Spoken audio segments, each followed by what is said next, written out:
Hindi naman ito yung first time na iisang team lang sa buong liga ang naka 60 plus wins at ito nga yung Boston Celtics. Against pa sa kanila yung history na kapag ang isang team ay number 1 sa buong standing sa liga, hindi sila nakakapasok ng finals. Ang pinakahuli pa noon 2018. Sa West, wala na kasi makakakuha ng 60 wins. Nasa Celtics na ngayon ang home court advantage sa buong playoffs hanggang finals yun. So tinalo ng Boston yung Sacramento na iba tuloy yung standing lalo na sa West. Dahil kung sino man na may pinakamaraming panalo sa last 5 games sa pagitan ng Kings at Lakers, siya ang makakakuha ng top 8 at twice to beat advantage. Para hindi maagawan ng Sacramento, kailangan lang nilang tumabla sa Lakers sa panalo. Ang Boston kahit nanalo sila sa Sacramento, hindi pa rin maganda ang sitwasyon nila dahil lagi sila nahahabol kapag crunch time. Last year pa nilang issue yun. Sa isang series, yun ang stats na kailangan nilang masolve. Ang best crunch time team sa NBA season ay Nuggets, Bulls, Lakers, Bucks at Golden State. Ang isang team na posibleng makakatapat ng Boston sa playoffs sa first round na best din kapag 5 minutes or less na sila naghahabol o hinahabol ay ang Miami Heat. Sila yung nasa playoff contention pa kasama yung Philadelphia. Tinalo ng Miami ang Houston kung saan naman nagbigay sa Rockets ng ika-4 na sunod na talo. Ang Houston din, isang talo na lang, laglag na sila sa play-ins. So hindi na nila mahabol ng Golden State. So technically, tanggal na doon itong Houston.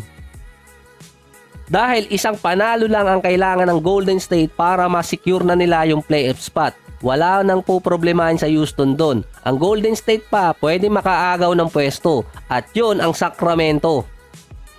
So mali pala ako, play-ins pala yun, hindi playoffs. So natalo ang Golden State kontra Dallas. Pero ganun pa rin ang senaryo, isang panalo para sa Warriors or isang talo para sa Rockets. Maalin doon ang mauna. Dikdikan pa yung laban ng Golden State at Dallas. Nadali pa ni Kuya PJ Washington kaya lumamang ang Dallas doon. Nagkaroon pa ng 16-point lead ang Dallas doon pero nahabol ng Golden State. Nasa 28 points, 5 3-point shots si Steph. Wala pa si Luka sa Dallas pero si Kyrie 26 points, 8 rebounds, 7 assists. Si PJ Washington naman na nakapagselyo ng game, 32 points at 5 out of 8 sa 3-point area. Dalawang panalo ang lamang ng Kings sa Warriors pero 1.5 lang talaga yon dahil 5 games pa natitira doon pwede pa mahabol ang Golden State.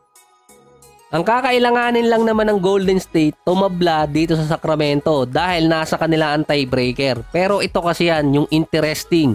Yung Kings, Lakers at Warriors kapag nagtabla sila sa win-loss record kapag natapos yung regular season. So anong madali doon para sa Warriors na kailangan lang nilang tumabla? Dahil kapag nagkaroon ng 3-way tie yung tatlong teams na yon, mag-iiba kung sino ang aakyat sa top 8. Maglalaban pa yung Lakers at Warriors. Nasa Sacramento yung tiebreaker kontra sa Lakers, nasa Warriors naman ang tiebreaker kontra Sacramento. Kapag nanalo naman ang Golden State kontra sa Lakers, selyo nila yung tiebreaker. Pero kapag nanalo ng Lakers sa Golden State naman, makukuha nila yung tiebreaker doon.